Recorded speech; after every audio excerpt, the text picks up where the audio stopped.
아버지, 제발 정신 좀 차리세요. 그 여자는 사기꾼이에요. 너희가 뭘 안다고 그래? 너희 엄마 떠나고 나서 내가 얼마나 외로웠는지 알아? 지연이는 날 진심으로 사랑해. 날 위해주는 유일한 사람이야. 전화기 너머로 아들의 날카로운 목소리가 들렸다. 김정호는 손에 들린 와인잔을 내려놓으며 거실을 가득 채운 샹들리에 불빛을 올려다봤다. 강남 최고급 아파트 펜트하우스. 40년을 일하며 쌓은 부를 상징하는 공간. 하지만 지금 이 집에는 고요한 적막감이 감돌고 있었다. 그 적막을 깨고 들어온 여자의 목소리. 오빠, 또 자식들이 난리야. 우리 그냥 둘이 행복하게 살면 되잖아. 이지연 55세.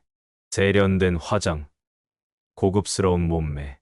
그녀는 달콤한 목소리로 정호의 팔짱을 끼며 몸을 밀착시켰다. 너무 신경 쓰지 마. 자식들은 다 그래. 나이 든 부모가 자기 인생 찾으려 하면 싫어하거든. 정호는 한숨을 쉬며 고개를 끄덕였다. 맞아. 민수와 혜진도 결국 자기네 가족 챙기느라 바쁜데 지연이만이 외로운 나를 위로해주고 있다. 하지만 그는 몰랐다. 그녀가 이미 그의 인생을 집어삼킬 준비를 마쳤다는 사실을.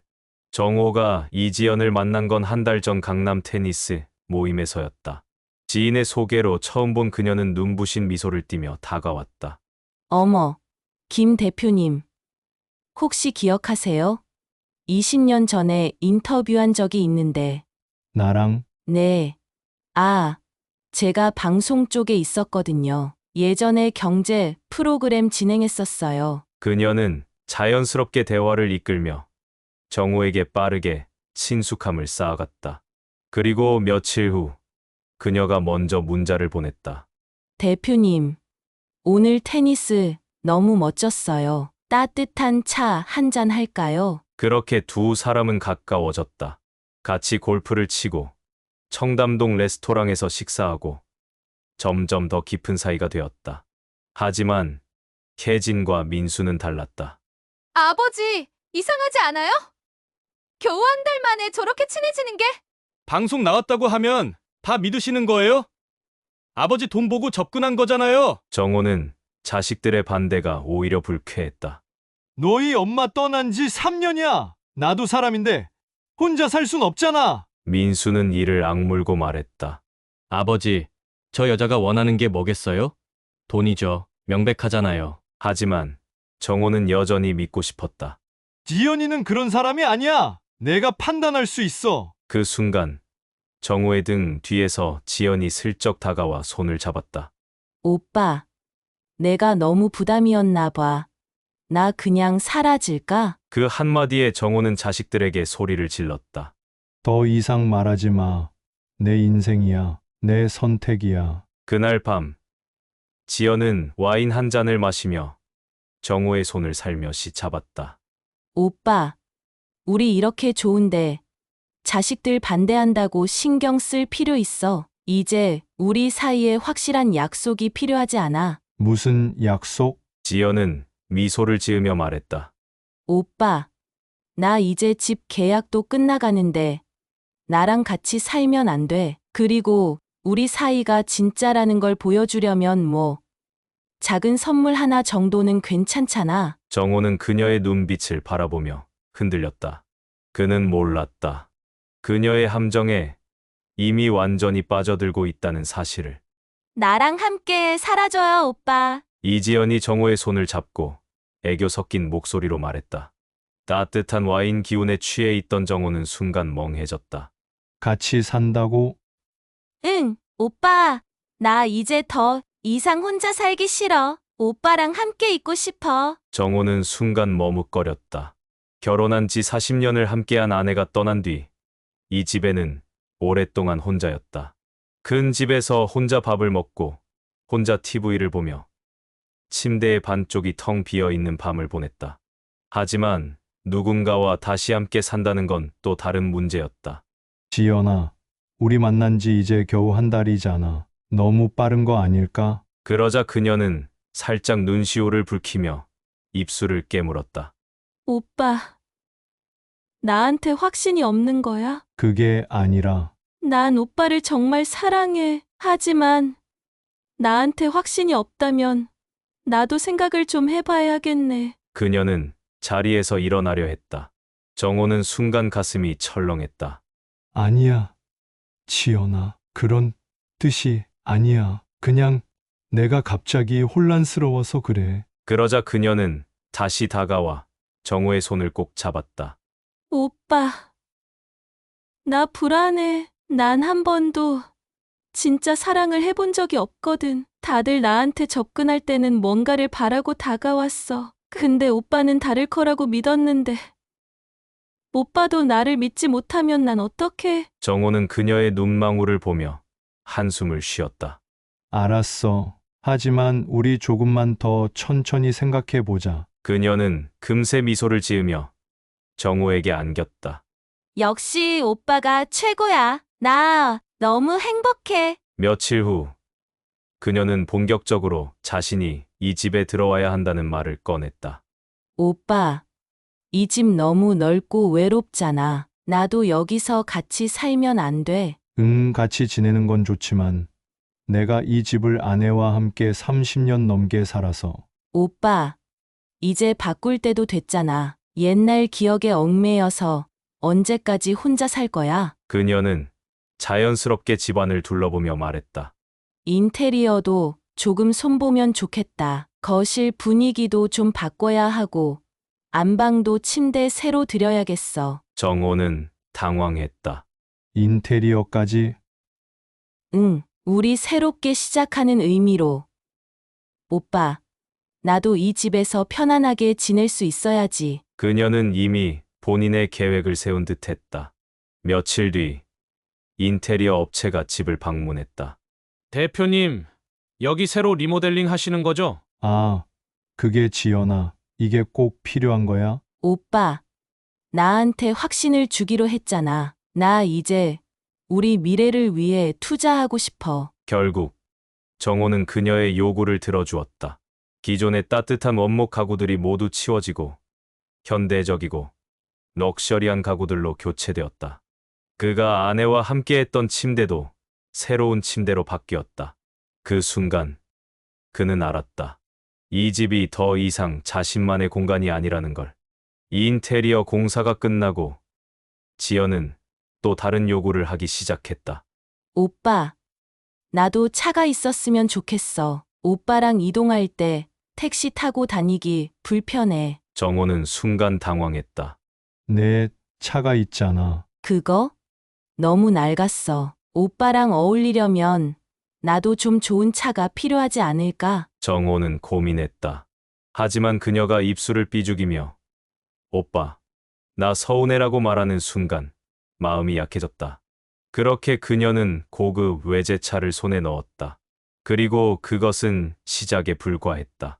혜진과 민수는 상황이 심상치 않음을 직감했다. 아버지, 왜 요즘 집에 들어가도 아버지 물건들이 다 사라졌어요? 그냥 분위기 좀 바꾼 거야. 분위기를 바꾼다고 아버지랑 어머니가 쓰던 가구까지 다 버려요? 혜진은 분노했다. 설마, 그 여자 요구한 거 아니에요? 그게 아니라 아버지, 저 여자한테 돈 얼마나 쓰셨어요? 정호는 말이 막혔다. 그 순간 민수가 스마트폰을 들이밀었다. 아버지, 이 여자 뭔지 아세요? 화면에는 온라인 사기 피해자 커뮤니티가 떠 있었다. 글쓴이는 전 재산을 털어간 여자의 정체라는 제목으로 긴 글을 적어두었다. 그리고 그 사진 속 여자, 이지연이었다. 그리고 그녀가 본색을 드러내다. 그날 밤 정호는 지연에게 조심스럽게 물었다. 지연아, 너 예전에 사기친 적 있어? 그 순간 그녀의 눈빛이 싸늘해졌다. 오빠! 지금 날 의심하는 거야? 그게 아니라 인터넷에서 내 얘기가 돌고 있어서 내가 걱정돼서 그래. 그러자 그녀는 한숨을 쉬며 자리에서 일어섰다. 오빠, 내가 예전엔 힘들어서 빚도 있었고, 그래서 사람들이 날 나쁘게 보는 거야. 하지만 난 오빠를 정말 사랑하는데, 오빠도 날 못 믿으면 나 그냥 떠날게. 정호는 순간 머리가 복잡해졌다. 자식들은 그녀가 위험하다고 경고했고 인터넷에는 그녀의 사기 전력이 떠돌고 있었다. 그런데도 그는 그녀를 놓고 싶지 않았다. 아니야, 지연아. 난 너 믿어. 그러자 그녀는 그를 품에 안았다. 오빠, 그럼 우리 이제 더 확실하게 하나가 될 준비를 하자. 정호는 그녀의 따뜻한 체온을 느끼며 결심했다. 그는 몰랐다. 이 선택이 그의 인생을 파멸로 몰아넣을 것이란 걸.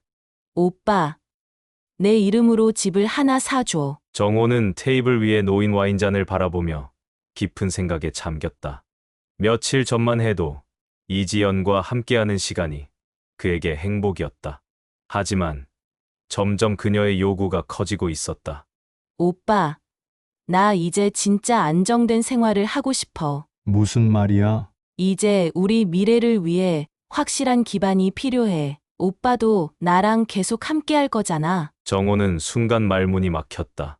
그럼 지금 같이 사는 집이 있잖아. 아니, 오빠, 그건 오빠 집이잖아. 난 내 이름으로 된 집이 필요해. 그래야 나도 진짜 가족이 된 기분이 들 것 같아. 그녀는 정호의 손을 부드럽게 감싸 쥐었다.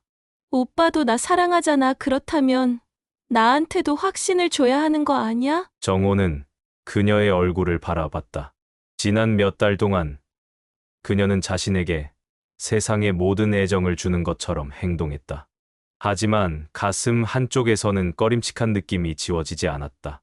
근데 지연아, 내가 왜 굳이 내 이름으로 된 집을 가져야 하는데? 오빠, 나 진짜 서운하다. 그녀는 눈을 동그랗게 뜨고 억울한 표정을 지었다.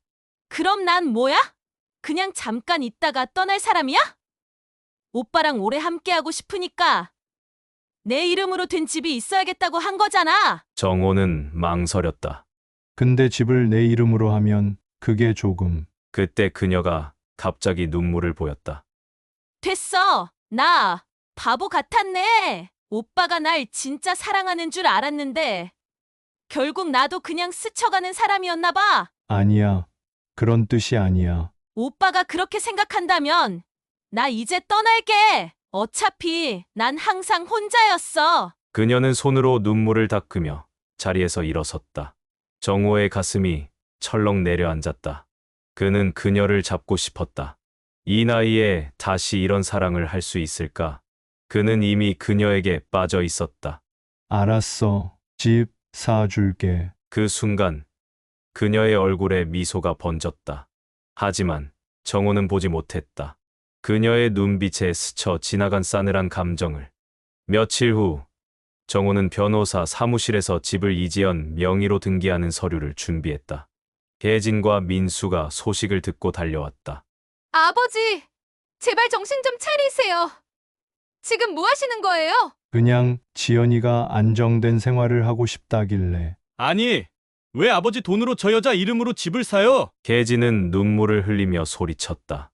아버지, 제발 우리 말 좀 들어요. 저 여자 사기꾼이에요. 아버지 돈만 보고 접근한 거라고요. 너희들 도대체 왜 이러는 거야? 내가 행복하면 된 거 아니야? 이게 행복이에요? 돈 다 빼앗기고 나면 그때도 행복할 것 같아요. 정호는 입을 굳게 다물었다. 아버지, 한 번이라도 저 여자한테 돈 없이 만날 수 있는지 확인해 보세요. 돈 이야기 없이 그냥 진짜 사랑만으로 남을 수 있는 사람인지. 정호는 아무 말도 하지 못했다. 그러나 그는 이미 돌이킬 수 없는 선택을 해버리고 있었다. 집을 사주고 나자 그녀는 더 노골적인 요구를 하기 시작했다. 오빠, 나 사실 요즘 사업 준비하고 있는데 돈이 좀 필요해. 정호는 깜짝 놀랐다. 사업? 무슨 사업? 친구랑 같이 작은 카페를 차릴까 하는데 초기 자본이 필요해. 오빠, 나 믿지? 얼마나 필요해? 많이 필요하지는 않아. 그냥 3억 정도면 돼. 그녀는 당연하다는 듯 말했다. 3억? 정호는 이번엔 쉽게 대답하지 못했다. 오빠, 나 진짜 서운하다. 오빠도 사업해봤잖아. 초기 자본 없으면 아무것도 못하는 거 알면서 왜 나한테만 이렇게 인색해? 정호는 점점 그녀에게 압박을 받는 기분이 들었다.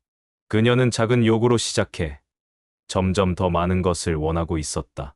그리고 자신이 그녀에게 모든 걸 빼앗기고 있다는 걸 깨달았을 땐 이미 늦어버렸다. 그날 밤 정호는 지연에게 전화를 걸었다. 하지만 고객님이 전화를 받을 수 없습니다. 그는 집으로 달려갔다. 그러나 그녀의 집은 텅 비어 있었다. 냉장고, 가구, 심지어 정호가 선물해준 명품 가방들까지 모두 사라지고 없었다. 그의 손이 떨렸다. 이제서야 깨달았다. 그녀는 애초에 그의 사랑을 원한 것이 아니었다는 걸. 그가 남긴 것은 오직 텅 빈 은행 잔고와 그녀가 남긴 가짜 사랑의 기억뿐이었다. 텅 빈 집. 거실에는 먼지만 쌓여 있었다. 냉장고도, 옷장도, 심지어 침대 시트마저 흔적 없이 사라졌다. 정호는 멍하니 서 있었다. 아무것도 없는 공간 속에서 자신의 모든 것이 사라졌다는 사실을 깨닫고 있었다. 설마 그는 급하게 스마트폰을 꺼내 은행 앱을 열었다. 그의 손이 덜덜 떨렸다. 아니야. 아니야. 카드사에 전화를 걸었다. 김정호 고객님, 현재 연체된 금액이 7천만 원이 넘습니다. 뭐라고요? 마지막 결제 내역을 확인해 보겠습니다. 청담동 명품 매장에서 1억 2천만 원, 파리 항공권 3천만 원, 두바이 호텔 예약 5천만 원. 그는 숨이 막혀왔다. 지연은 마지막까지 그를 속이고 떠난 것이었다. 그녀는 모든 걸 빼앗고 그리고 흔적도 없이 사라졌다. 며칠 후 혜진과 민수는 무너진 아버지의 모습을 보고 말을 잃었다. 아버지 그 여자한테 다 줬어요? 정호는 고개를 들지 못했다. 그는 주름진 손으로 얼굴을 감싸며 중얼거렸다. 내가 왜 이랬을까? 혜진은 차마 화를 내지도 못하고 조용히 아버지의 손을 잡았다. 이제라도 정신 차리시면 돼요. 우리 다시 시작해요. 아버지. 하지만 민수의 표정은 달랐다. 아버지, 이게 끝이 아니에요. 그 여자를 그냥 놔두실 거예요. 정호는 천천히 고개를 들었다. 그게 무슨 말이냐? 민수는 단호한 표정으로 말했다. 우리가 가만히 있을 필요 없다는 말이에요. 법적으로든 방법을 가리지 않고 찾아야죠. 그때 정호의 가슴 속에서 서서히 분노가 타오르기 시작했다. 이대로 무너질 순 없었다. 정호는 변호사와 사립탐정을 고용했다. 이 여자가 사라졌습니다. 어디든 찾아주세요. 이름이 이지연, 생년월일은 정호는 그녀의 모든 정보를 적어주었다. 그러나 탐정의 반응은 의외였다. 이름이 가짜일 가능성이 큽니다. 뭐? 이미 여러 사건에서 비슷한 패턴이 발견됐어요. 사기꾼들은 보통 가짜 신분을 쓰고 흔적을 남기지 않죠. 정호의 얼굴이 창백해졌다. 그녀의 모든 것이 거짓이었다는 걸 이제서야 깨달았다. 하지만 한 가지 단서는 있습니다. 뭔가요? 탐정은 사진을 한 장 꺼냈다. 이 여성, 최근 두바이로 출국했습니다. 그런데 흥미로운 점이 있습니다. 사진 속에는 지연과 또 다른 남자가 있었다. 그녀는 다정한 미소를 띠며 남자의 팔짱을 끼고 있었다. 이 남자는 누구지? 그것도 조사해 봐야겠지만 아마도 또 다른 타겟일 가능성이 높습니다. 정호의 주먹이 떨렸다. 그녀는 단순히 자신만 속인 것이 아니었다. 이미 또 다른 남자를 노리고 있었다. 그럼 내가 당한 것처럼 또 다른 피해자가 나올 거란 말입니까? 탐정은 고개를 끄덕였다. 그렇죠. 그리고 그 남자도 언젠가 당신처럼 모든 걸 빼앗기겠죠. 정호는 잠시 침묵했다. 그리고 결심했다. 이대로 둘 수는 없다. 내가 당한 걸 다른 사람도 당하게 만들 순 없어. 정호는 변호사를 통해 그녀가 빼앗아간 재산에 대한 소송을 제기했다. 이미 모든 걸 넘겨줬기 때문에 법적으로 어렵습니다. 그럼 불법적인 거래라도 찾아내세요. 무슨 방법이든. 변호사는 포기하지 않고 지연의 계좌를 추적했다. 그리고 결정적인 단서를 발견했다. 이 여자가 사용한 계좌, 해외로 돈을 송금한 흔적이 있습니다. 불법 자금 세탁 가능성이 있으니 금융범죄 수사팀에 신고하면 조사가 가능합니다. 정호는 곧바로 수사팀에 신고했다. 반드시 그녀를 잡아야 합니다. 그리고 며칠 후 탐정에게서 전화가 왔다. 김정호 씨, 좋은 소식이 있습니다. 정호는 숨을 삼켰다. 그 여자가 한국으로 돌아옵니다. 비행기 착륙 10분 전입니다. 탐정이 보낸 메시지를 확인한 정호는 깊게 숨을 들이마셨다. 지연이 드디어 한국으로 돌아왔다. 이번에는 내가 당하지 않는다. 그는 법률 대리인과 함께 인천공항 출국장을 지켜보고 있었다. 마침내 검은색 선글라스를 쓰고 명품 코트를 걸친 그녀가 나타났다. 그녀는 누구보다도 당당한 발걸음으로 공항을 빠져나오고 있었다. 하지만 그녀의 손에 끼어 있는 남자의 팔, 그것이 정호의 분노를 더욱 끌어오르게 했다. 역시 또 다른 타겟을 찾았군. 지연이 옆에 선 남자는 정호보다 젊었고 차림새도 부유해 보였다. 그는 그녀에게 다정한 미소를 짓고 있었다. 정호는 손에 힘을 줬다. 이번엔 내가 모든 걸 잃을 차례야. 정호는 그녀가 한국에 오기 전부터 모든 것을 계획했다. 1단계 그녀의 계좌 동결. 변호사를 통해 금융범죄 신고를 접수했고 수사팀의 협조로 그녀의 한국 내 계좌는 이미 동결되었다. 그녀가 사용할 수 있는 돈은 없었다. 2단계 법적 조치 완료. 불법 증여, 명예사기, 금융사기 혐의로 이미 법적 소송이 진행 중이었다. 그녀가 한국에서 발을 붙이기만 하면 곧 체포될 가능성이 높았다. 3단계 여론 형성. 그녀가 한국을 떠나기 전 이미 소셜미디어와 언론을 통해 그녀의 사기 행각이 퍼지고 있었다. 중년 남성을 속여 수십억을 가로챈 여성. 드디어 한국 귀국. 그녀의 얼굴과 이름은 이미 인터넷에서 빠르게 퍼지고 있었다. 그리고 4단계 그녀와 직접 만나는 것. 지연은 공항 로비에서 나오자마자 당황한 듯 스마트폰을 확인했다. 카드 결제가 실패했다는 알림이 떴다. 뭐야? 한도가 초과됐나? 그 순간 그녀의 앞을 가로막는 그림자가 있었다. 오랜만이야, 지연아. 그녀는 순간 얼어붙었다. 검은 코트를 입고 날카로운 눈빛으로 자신을 바라보는 정우. 정우 씨. 그녀는 당황한 기색이 역력했다. 옆에 있던 젊은 남자가 물었다. 지연 씨, 이분 누구세요? 지연은 빠르게 상황을 수습하려 했다. 아, 예전에 알고 지내던 분이에요. 신경 쓰지 마세요. 하지만 정호는 천천히 앞으로 걸어갔다. 그리고 그녀의 눈앞에 한 장의 서류를 내밀었다. 이거 내가 어떤 짓을 했는지 알려주는 문서야. 그녀는 서류를 확인하려다 잽싸게 뺏으려 했다. 이런 거 필요 없어요. 그러나 정호는 피하며 말했다. 내가 어떤 짓을 했는지 지금부터 차근차근 갚아줄 거야. 지연은 공항을 나온 후 곧바로 은행에 갔지만 모든 계좌가 정지된 상태였다. 현금이 없었고 카드도 사용할 수 없었다. 인터넷에 그녀의 얼굴이 공개되면서 그녀가 가는 곳마다 사람들의 시선이 쏟아졌다. 저 여자 뉴스에 나온 그 사기꾼 아니야? 그녀는 명품 매장조차 들어갈 수 없었다. 그녀와 함께 공항을 나왔던 젊은 남성은 인터넷에서 그녀의 기사들을 보고 곧바로 연락을 끊어버렸다. 정호는 그녀가 불법적으로 자신의 재산을 가로챘다는 증거를 모아 경찰에 제출했고 그녀의 체포영장이 곧 발부될 예정이었다. 그녀가 한국으로 돌아온 순간 이미 끝난 것이었다. 몇 주 후 지연은 몰래 정호를 찾아왔다.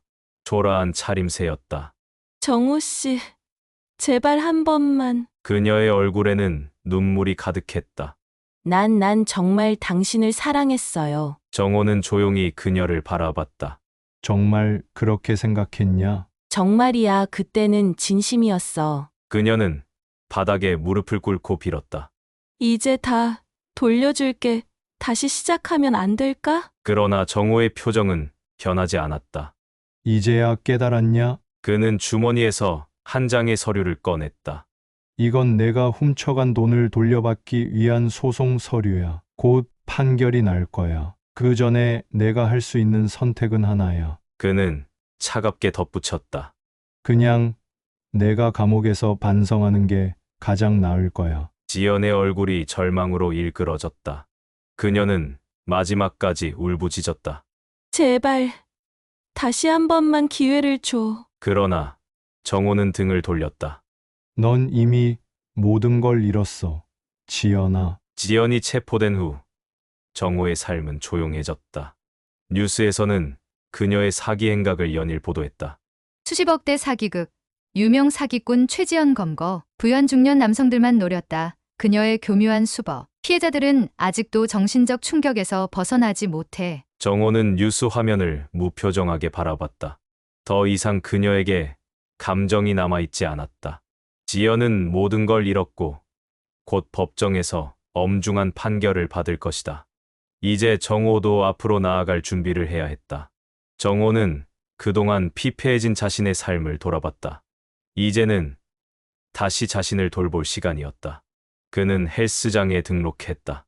하루 1시간씩 규칙적으로 운동하며 몸을 만들기 시작했다. 그는 오랜만에 친구들에게 연락했다. 요즘 뭐해? 오, 내가 먼저 연락 다 하고 드디어 정신 차렸냐? 그리고 그가 한때 즐겼던 그림을 다시 그리기 시작했다. 어느 날 정호는 동네 작은 카페에 들렀다. 오랜만에 여유를 즐기며 커피를 마시고 있는데 어딘가 낯익은 여성이 다가왔다. 정호 씨 맞죠? 그는 고개를 돌렸다. 그녀는 한때 자신의 주변에 있던 송윤이 테니스 모임에서 몇 번 마주쳤던 사람이었다. 하지만 당시에는 지연과의 관계에 빠져 그녀에게 신경 쓰지 못했다. 오랜만이에요. 그녀는 미소 지으며 앉았다. 요즘 어떻게 지내세요? 한동안 테니스 모임에서 못 봐서 다들 궁금해했어요. 정호는 잠시 망설이다가 웃으며 대답했다. 그동안 좀 바보 같은 시간을 보냈죠. 윤희는 고개를 끄덕였다. 사람은 실수하면서 배우는 거죠. 그녀는 커피를 한 모금 마시고 말했다. 근데 정호 씨, 이제는 더 좋은 시간을 보낼 수 있지 않을까요? 정호는 그녀의 말을 곰곰이 되새겼다. 과연 그는 다시 누군가를 믿을 수 있을까? 그는 조용히 미소를 지었다.